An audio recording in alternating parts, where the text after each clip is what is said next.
EPL week 26, I think. Yeah. There are very interesting games this weekend. We saw Aston Villa bounce back to winning ways, winning 4-2 at home to Nottingham Forest. Brighton played a 1-1, very exciting game against Everton. Crystal Palace, of all people, compounded Burnley's predicament by beating them 3-0 at home. Man United tried to sneak away with a draw, with an awful performance at Old Trafford. But of course, the duo of the Super Eagles of Iwobi and Bassi made sure that Fulham traveled back home for the first time in a long time with a maximum 3 points after a very inspirited display at the Old Trafford. Of course, Arsenal, we know, bullied Newcastle to a 4-1 win at the Emirates. The Bournemouth almost, strangled City to a 1-1 draw. But of course, City, ran away with a 1-0 win, and that one when going home with a 3 points. So we're going to look at this a few of these matches today, and we start with Brighton. Ubum, let me start with you. I know you have affiliation with Brighton on this one. The game started. Brighton, as usual, put Everton under so much pressure with a lot of possession and played mainly on Everton's half.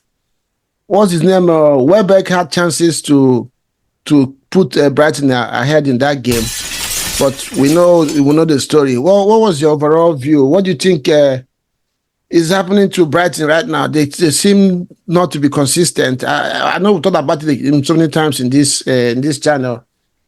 I don't know if you watched that game. What could have gone better for Brighton? Well, I've seen it. Just wastefulness, not taking their chances. Chief of them, Daniel Welbeck, of all people. Welbeck has largely been efficient for Brighton in scoring goals, but it just didn't work for him yesterday with the way he played. They dominated possession like they usually do, but putting away their chances, they kept giving the opponent an opportunity. And when it happened, they ended up equalizing at the very last kick of the game, I believe. That was against Everton. So, yeah, Everton were a team fighting for survival after their 10-point deduction. And when you're playing against such teams and you have the opportunity to put them away, do that. Because if you leave the door open, they will walk right through that door and you'll be the worse for it. And so that's what happened with Brighton. You've mentioned it many times. We've talked about it many times. I love De Zerbi. When I'm not saying I love De Zerbi, I just like the way he plays. I believe that Brighton are an upward moving club with the way that they operate and the way that they play the game. Any football lover would love the way that they play. But unfortunately, it seems like that ruthless streak that any club needs to make progress and win trophies and win cups, they just don't have it, and they don't seem to want to have it. They just play around with the ball, and when the chips are down, they end up losing games that they should normally win. So that's what happened. They should just take their chances more. Chema, do you think De Zerbi sometimes seems arrogant in the way he approaches games? Sometimes it seems that Brighton just doesn't care about you. They just believe in what they do without adapting their game to their opponent. And I think this is one of the things that happened to them yesterday. They didn't kind of adapt to Everton. Remember, Everton took a lead in that game. Brighton barely equalized through their inspirational captain, Dunk. Do you think De Zerbi should do more in adapting his game to opponents? I think he overthinks. Yeah. Any fine courts manager, some of them tend to overthink a little bit. And when they overthink, it shows in the way the game goes for them.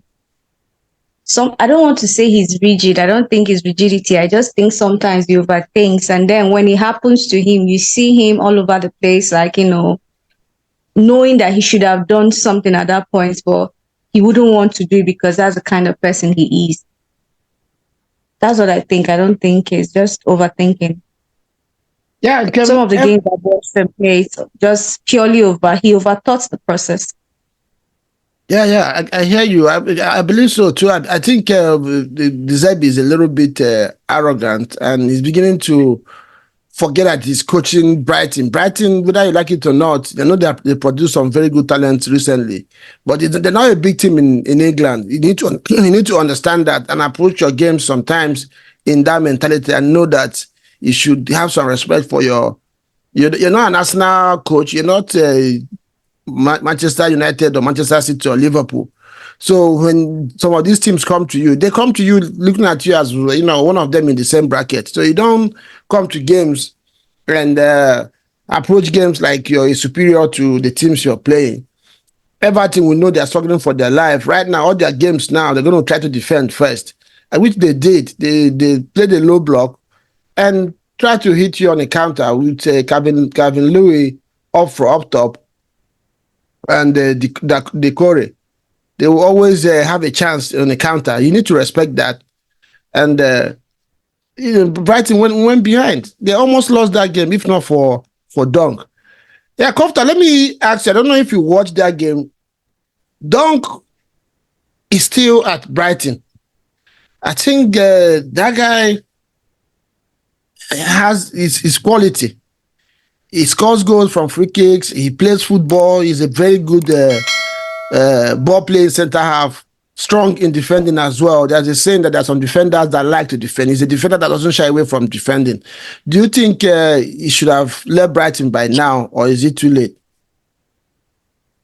Yeah, as a homeboy from Brighton, I don't think, most of our people here, they tend to live their life because the family aspect, moving his family out from Brighton, these are the things they put into consideration before any other thing. Talking about Brighton and Deservi, like I said earlier on, Brighton is more interested in making their money from their players. That is the mentality of Brighton. Any other thing, trophy, going to Europe is just an advantage. I don't think they are out there to win FA or Premier League. Their model, like what we're talking about Chelsea, they have a model of let's get these cheap players, use them, sell them, make money, go again. So they have good, director of football. Scouting. They scout and everything. They are working well for them. And Everton, with the result coming out this week, I pray they give back 10 points to them. Because if they don't, I think every other, including our people, our champion, Man City, should go in that direction as well. So for Dunk and for Brighton, I don't think there's anything wrong with them, even Deservi. They are doing where they are now, they are good. They don't want to win Premier League. They don't want to win Europa League. So whatever they're doing now is next week we'll go again. Yeah. Whatever happens, happens. They are waiting for people to come by summer to come and buy. But don't be surprised, right now they've lined up their 2 million, 3 million players out there from South America. For next season. For next season, they've lined them up already. They are good in doing that, and I like it. When you know your weakness and strength, you go with it because you can't be a player and a keeper at the same time. So for them, they are doing good as far as I'm concerned. That's my opinion. They are good. Let them keep doing what they do. They are good with their football. If they want to win, they win. They destroy teams at times. So they're not consistent, and you don't expect it when you don't have the quality. They've sold some of their big players. So that's what I think. Okay, I hear you. Manchester United 1, Fulham 2. Justice, let me start with you on this one because United and Chelsea seem to be twins at this moment. You might understand. You might understand what is going on in United better than any other person on this panel. I don't know if you watched that game yesterday. I was so distraught with United that, as a rival fan, you're supposed to be happy that your rival is struggling. But I was watching Manchester United yesterday. I was shaking I was like, this is not good for English football out there in Europe because we claim that EPL is the best league in Europe. If the big teams are, there's the difference between performance, having some bad luck or issues in games and actually not just performing. United seem to have just down tools. Fulham played United like it was Manchester City against maybe a championship side. For large spans in that game, Fulham was in firm control, wave upon wave of attacks. If Iwobi were to be a better finisher, probably Fulham would have been like 3 goals up at the end of first half. But somehow, the game stayed at 0-0. I thought that United would come back second half and kind of up the gear a little bit and push Fulham back. But the thing continued as well until Fulham got their goal. Then, of course, ETH did the substitutions. It looked like there was going to be a shift in the dimension. Eriksen came to the midfield, put together 1 or 2 passes. I said United is back, but it didn't just last. They got their equalizer, and as we normally have the Fergie time, I was asking myself, why on earth did the referee give them extra 9 minutes, which helped United to get their equalizer? But of course, it was also their undoing. In the same 9 minutes, Fulham got their winner, and the rest is history right now. I don't know if you saw that game. What did you make of the game? Yes, first of all, I think that if you can say Chelsea is the champion of Man U, I tell my friends that Chelsea is actually better than Man U, but maybe because I'm a fan. But because I talk about the play, because Chelsea dominate games, Chelsea lose games by mistake and by like the final details of games. Chelsea can get the possession. When they get to the final third, they can't score. They can't make it. Look at it's their story all season. So, but if you come to Man United, people say Man United has won 3 or 5 matches in a row. Look at those games again. Look at those games again. Some of them were lucky winning. Some of them was McTominay coming and heading in 1 goal, and they won the match. Like the play itself, the quality of play in display, I don't think it is good enough for a side like Man U. And I think there are some players like Fernandes, either he's tired or he's out of form. Casemiro, I think he's old. So some of all those things affect the team generally. And this Hoyland guy is also injured. So maybe the inspiration they could have gotten from him was lacking. And Man U just collapsed like that. Kudos to the Super Eagles duo that, try to live up to expectation. But I think that the game plan of Man U most times, you can't see it. You can't, like Chelsea, you can't see it. But apart from Chelsea, other than that, I think Chelsea sometimes dominate games, but they lose because of few mistakes. Man U, in the side of Man U, I don't enjoy their football. They just play, and at the end of the day, McTominay comes. Imagine McTominay being the highest goal scorer in a season for Man U. It shows you a lot of it's growth. It's so great. It's growth. He's growing. So I was watching that game yesterday. I was telling myself, is this going to be one of those matches again that United will be awful, but end of the day they are going home with the 3 points. Just like you talked about Chelsea. What should United do on field? Because again, this is another one that we can say what we want to say about the back end, about board, about this, but the issue is that you have 25 players registered for EPL this season. And every weekend, they're expected to come out and perform. That is what is. I don't care what is going on behind the scene. And we all have played this game. I don't understand how some of these things actually affect a professional. Because once you cross that line, you should focus your mind on the business of the day. So if the coach is doing his job and the players are willing to work with him, why should what's going on in the boardroom affect you in over 90 minutes? Is there anything that needs to be done on field to change what's going on in the United? Because like Justice said, their own issue now is that you don't even know what to talk about United. They don't have a play pattern. They don't have a philosophy.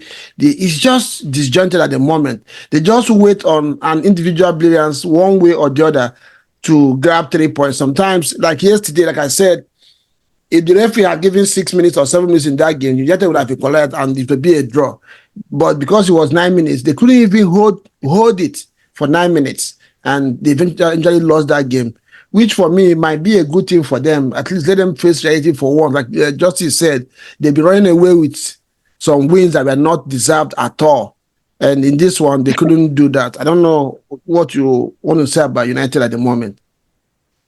Yeah, United, their problems are well documented. I am an advocate of giving coaches time to do what they want to do, provided they have a philosophy and provided you can see some progress in what's going on. I'm torn when it comes to Ten Hag and the way United play.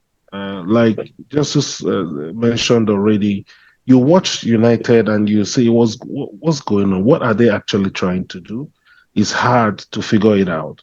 Now, with the players that they have, I believe that at least you should see a pattern of play. You should see some progress on the pitch, but we're not seeing that. Yesterday, he had to take off Forson, a boy that he gave a debut, a highly rated young player, was kind of played out of position, and when he was removed, he was replaced by what's this called? The Danish captain, Eriksen. Eriksen, yeah, that's what I'm saying. Yeah. You remove a right back and you bring in Eriksen, and it's a problem. And then you bring in McTominay to play striker, to play forward because he scores goals. So you see, when you're playing McTominay in forward line, what are you trying to achieve? How is your team going to play? Or is it a matter of let's throw him there because he scores goals and see if he'll be able to score?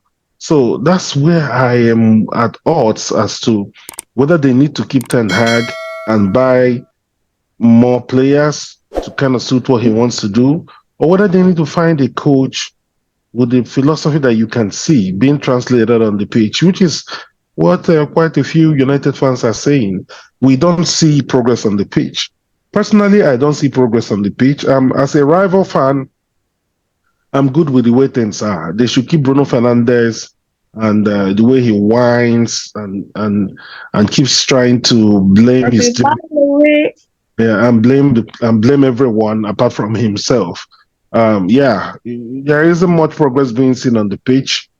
It's left to them to figure out how to solve that conundrum. I think that Ten Hag, having won at Ajax, should have a philosophy. We just cannot see that philosophy yet. And it's been a while, so I'm not sure that philosophy will ever get seen. Honestly. Chama, unlike Chelsea, in United, you can say that Erik Ten Hag he played a major role in the player that United have signed. They have right now, like I keep saying, he has about 7 players in that squad that he personally either has worked with before or he personally called United to sign. And it looks like almost all of them are not working out. Apart from Martinez, who this is unfortunately has been injured so many times, keeps coming in and out of the team. The rest, Anthony, 82 million is useless for the team. Casemiro came in the first season. It looked like it was a good bargain. This season has been a burden on the team. Almost all the players United signed that Ten Hag is not firing. Højlund is beginning to pick his goals, but unfortunately he's injured at the moment. So who do you blame? Do you think Erik Ten Hag has an issue with talent ID, or is it that it's not working out for him? United should look elsewhere. Do you think he needs more time? This is his second full season in United. By the end of this season, he has spent 2 years there, which is not a long period, but still long enough for you to see what he's trying to do, at least for the team to make some progress, like you mentioned. What do you think United should do? Is it that Erik ten Hag is unsure, or is not able to galvanize his boys, or is not able to translate his philosophy to the team? If you were a United, if you were Ratcliffe now coming in with the huge investment in the footballing side of things in Manchester United, what would you think he should? What's the best way to go? Should he just start all over, the brand new coach, and try to get the team back, or stick with Erik ten Hag? That's a lot. So me, I want to answer this question like Ogun started. He said United problems, they are well documented. It made me laugh. Like their problems are palpable. You can feel it. They are just a beautiful mess. Beautiful mess. You know, like when you are watching their football, you're like, me, I like United. Everybody that knows me knows that. Even not because of the intense love affair I have with Arsenal. United will just be where I'll go and pitch my tent. But you see, this season, Ten Hag doesn't have a plan. You know, when you're doing point and kill, that's what he's doing with these boys. No, seriously, check it now. Because all of us inside here, we've literally said it. He's doing point and kill. You just be like, okay, which joint? The justice is asking which joint. Right? All of us here, we said he's doing point and kill. You'll be like, okay, let me just throw in this person. If I were Mr. Ratcliffe, you know, I mean, Jude is talking about building a new stadium self. When they talk by coach, by players. In one build stadium, the one he has is not big enough. And the question is, who is he gonna get? Who is he gonna get? That's the question we're asking. The Tuchel is going to be available at the end of the season. No, see, that's the thing. See, I believe that every coach, like when you're looking at a coach like this, you can be seeing the brightness of his club feature on his forehead. Thomas doesn't have United sitting on his head. I don't know who he's gonna get. Is he gonna get Benitez? Who is he gonna get? The kind of savior now they need is somebody that will just come. There's this man I'm trying to remember. He's always chewing gum. I'm trying to remember his name. They usually call him. He's like this. He feels like, you know, those kind of Espirito de Santos. Those kind of coaches that come in and take you from relegation and put you like. Is that Ancelotti? Ancelotti. I know Ancelotti now. How can I not know? Allardyce. Allah, yeah. Sam, that's his first name, right? Sam. Sam Allardyce. That's the guy.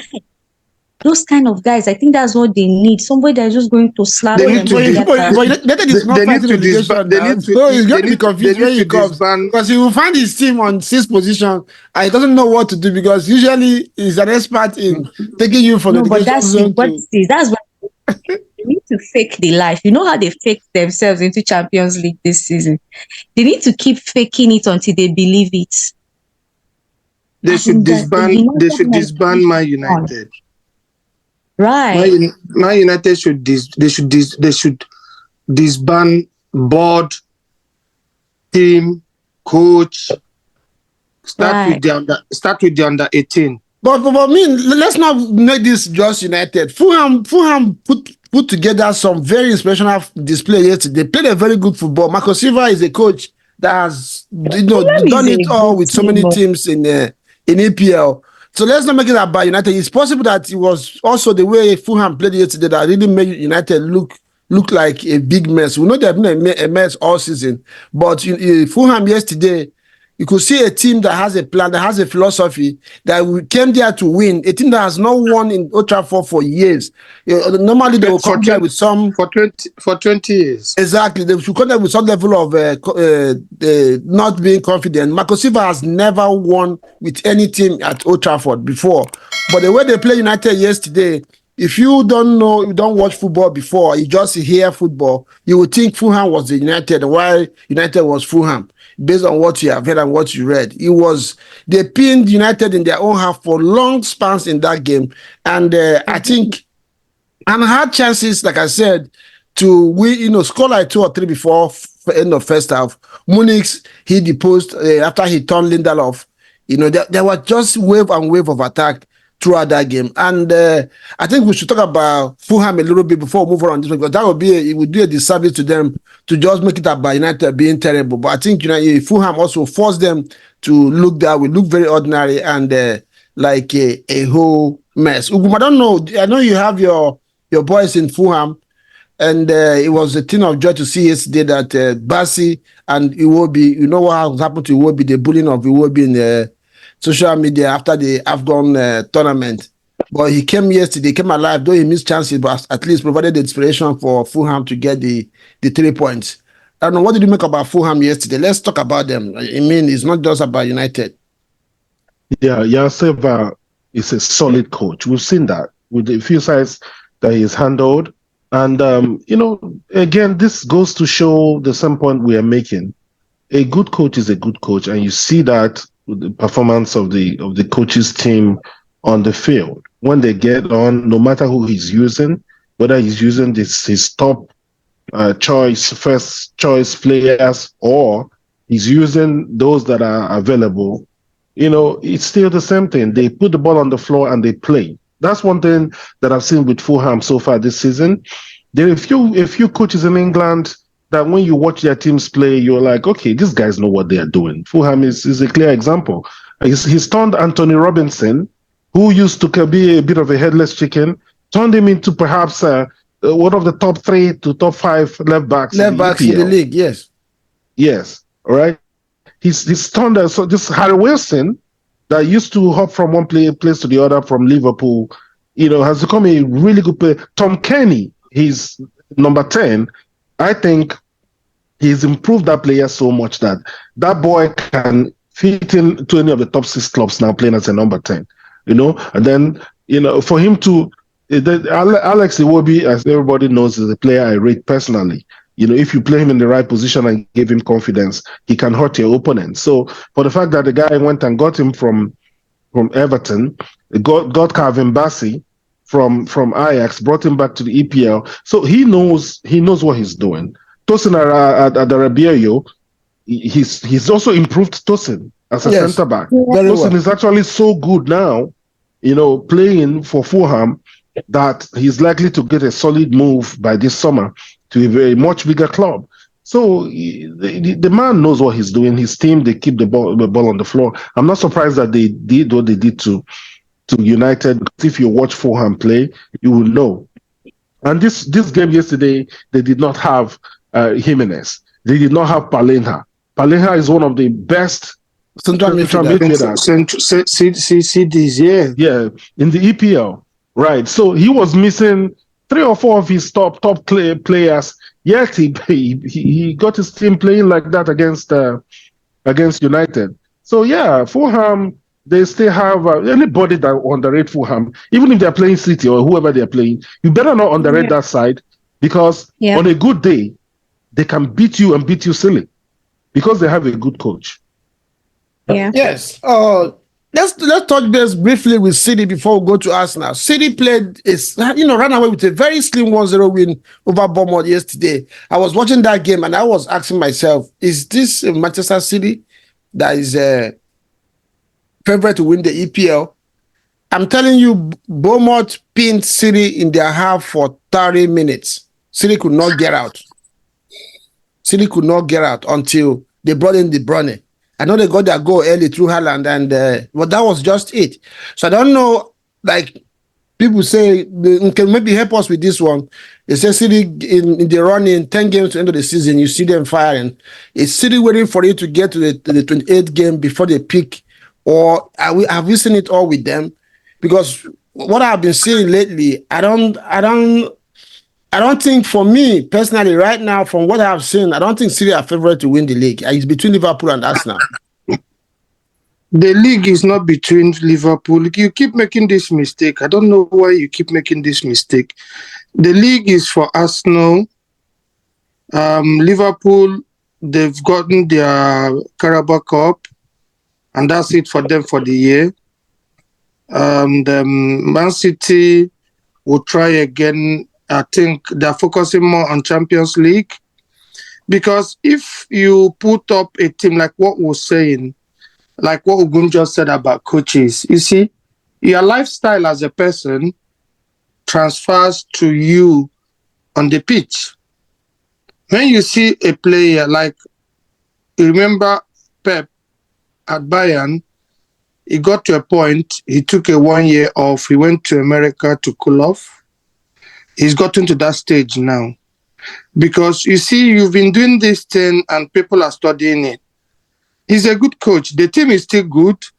But what you don't know now is most coaches in EPL have studied all he's been doing. I'm not saying that he's running out of ideas. Excuse me. But what I think that is happening to them now, City, is I was telling somebody on Thursday that in my football, we were discussing it. I told somebody that City might lose to Bournemouth. He was like, why am I saying this? Is it because I want us now to win the league? I said, it's not like that. From my own permutation about EPL for over 20 years, living in this country, watching EPL, I understand it more better now. That's why when I'm telling people, last year, remember we had this discussion, I told you it's not our turn for Arsenal to win the league. It's Arsenal's turn this year, and you will see it happen. Man City is doing what they're doing because they have a good coach. If not because it's Pep, by now Man City should be struggling for Europa, to be honest. Look at what they are doing. Look at how their winnings are coming, like putting up 10 in a row and all that. That time is not this season. Because Haaland, De Bruyne, Walker, all of them, apart from this, the boy that scored yesterday, what's his name? The English boy. Holding. Is it Phil?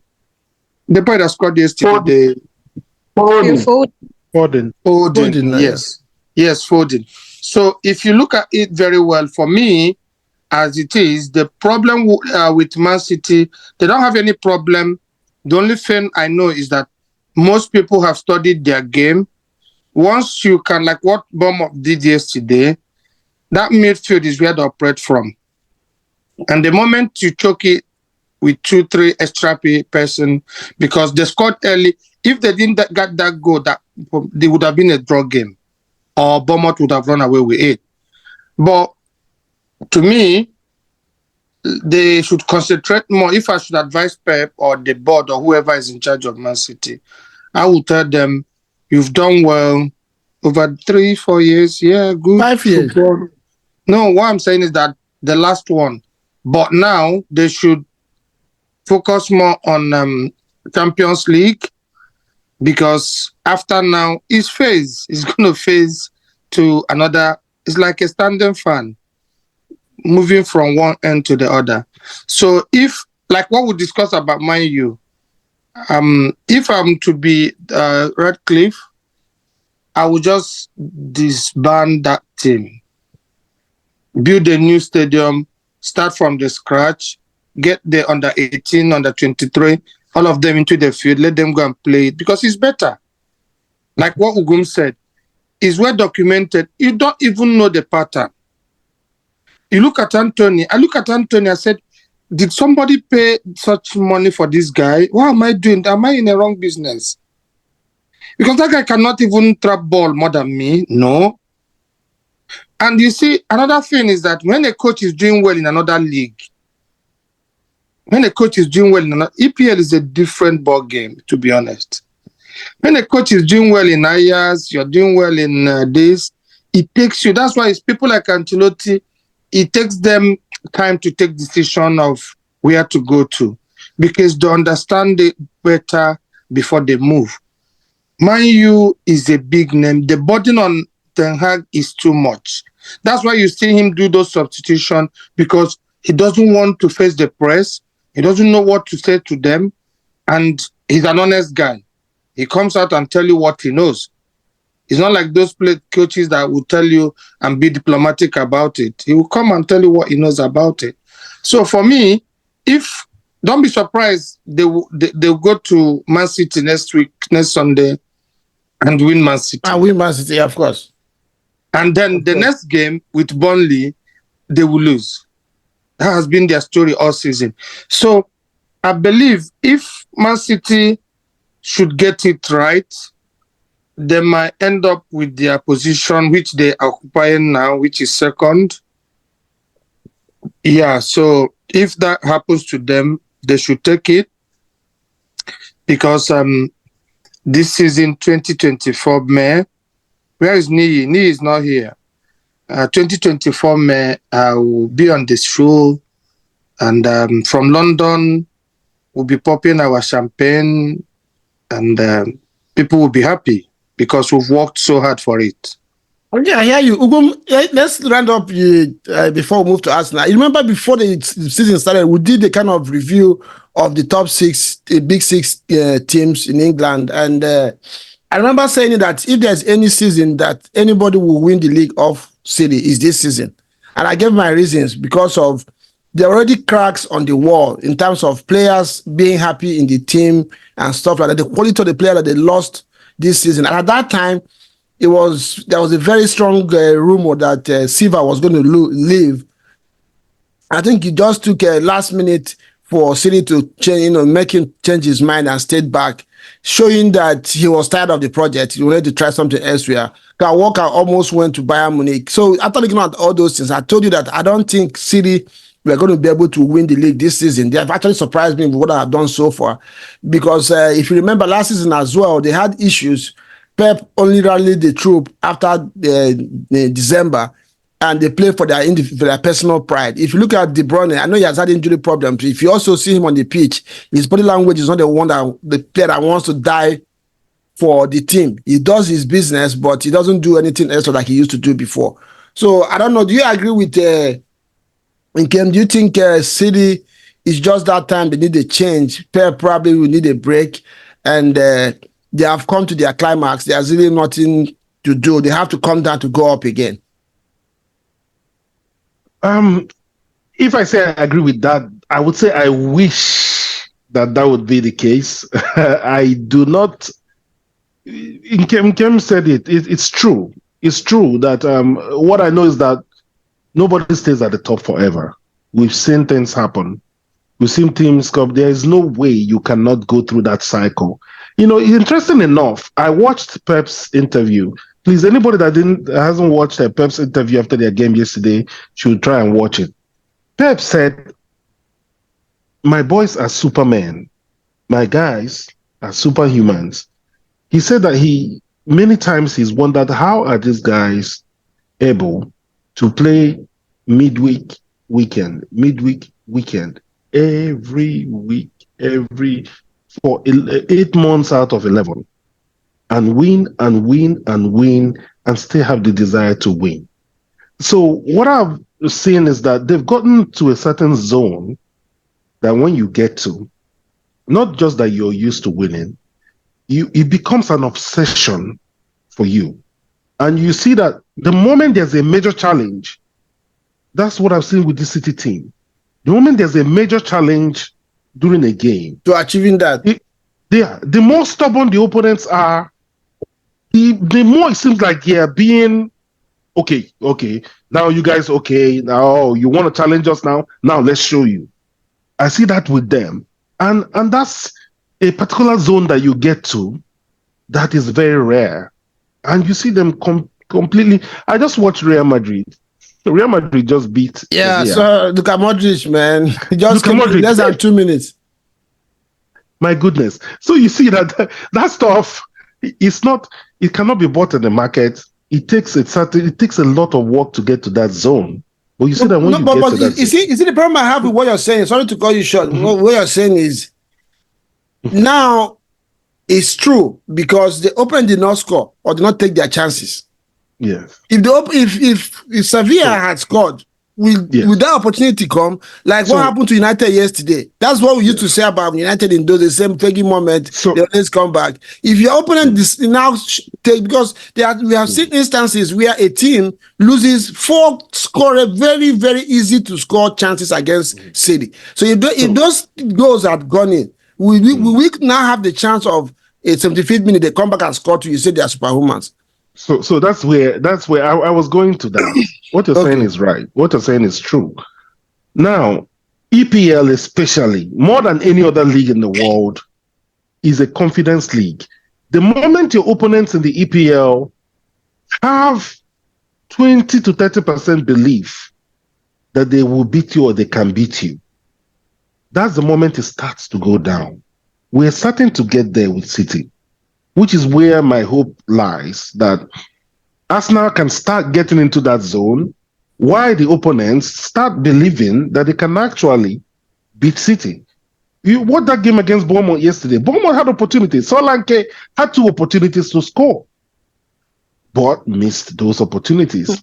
Yeah. So when opponents right now play against City, you have those opportunities, you miss them. At the back of their minds, they're like, our chance is gone.